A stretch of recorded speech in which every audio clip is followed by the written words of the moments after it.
diferensya sa puso. Natuklasan maaari ring gamitin sa mga sensitibong surgical procedures sa spine ang biplane system sa CVC Cath Lab ng Manila Doctors Hospital. Pero bago po natin pag-usapan yan, kasama ko po ngayong umaga sina Dr. Rafael Cruz Bondoc, visiting consultant ng Manila Doctors Hospital, at Dr. Jose Manuel Ignacio, consultant po sa Manila Doctors Hospital Department of Orthopedics. Kapwa po orthopedic surgeons, sina Dr. Bondoc at Dr. Ignacio. Good morning, doctors. Good morning. Isa pang procedure na may pagmamalaki ng kauna-unahan sa Pilipinas na isinagawa sa Manila Doctors Hospital ang tinatawag na Minimally Invasive Interspinal Process Decompression o IPD gamit ang tinatawag na Aperius implants para malaman natin ang kondisyon sa spine na nangangailangan ng ganitong procedure at maintindihan na rin kung ano nga ba ang operasyong ito. Panoorin po natin. Habang tayo nagkakaedad, nakakaramdam tayo minsan ng mga pananakit at kung ano-anong sensation sa ating mga braso, binte, lieg at likod. Kung kayo'y may tuloy-tuloy na stiff neck, namamanhid, nanghihina, nangangalay o kaya'y parang tinutusok ng maraming karayom, maaring mga sintomas ito ng kondisyong tinatawag na foraminal stenosis. Ito ang pagkitid ng foramen o mga opening sa spine kung saan naroon ang mga nerves mula sa spinal cord patungong ibang bahagi ng katawan. Sa pagdaan ng mga taon, nababarahan ang mga foramen at kumikitid ito kaya naiipit ang mga nerves. At kapag hindi ito naayos agad, matinding sakit ang hatid nito sa pasyente.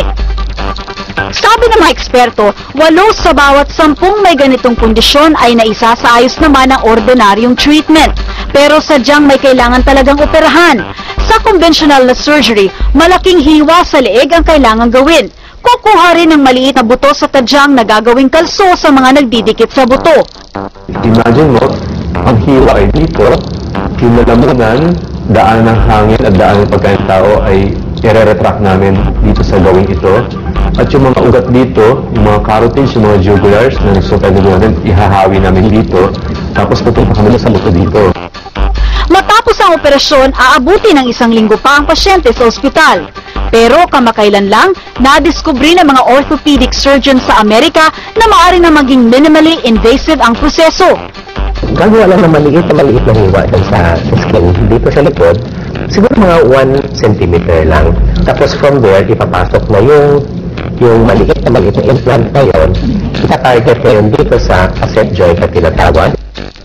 Sa tulong naman ng biplane camera system ng Cardiovascular Center ng Manila Doctors Hospital, natukoy ng mga local surgeon ang mga partikular na bahagi ng spine ng isang foraminal stenosis patient na kailangang ayusin. We actually see kung saan pumupunta yung bakal. So, nakatarget siya during the whole procedure, alam namin saan siya pumupunta.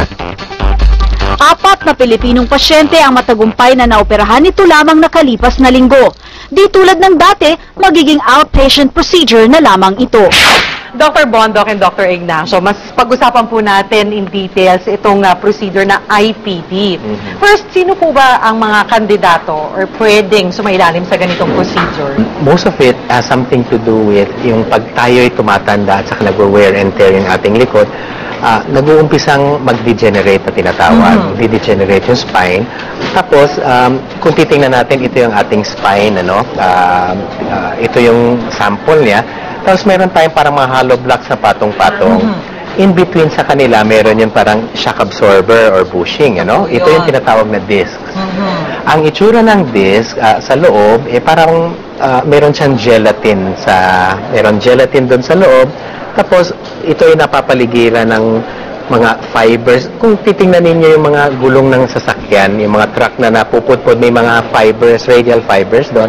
Ganon din yung itsura ng ating spine. Ngayon, pag tayo tumatanda, ito'y unti-unting numinipis.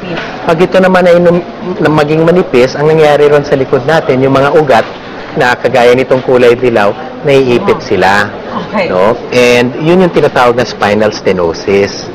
And pag nangyari yon, nagko-collapse ito, nagkakaroon ng spinal stenosis, naiipit yung mga ugat, sumasakit yung likod ng pasyente, pero lalong-lalo na yung mga binti nila. Connected. Kasi itong mga ugat na ito na lumalabas, galing doon sa spine natin, sila ay papunta naman dito sa baba. So, isipin natin, pag mga pasyente naglalakad, sinasabi nila, para bang nangingimay na yung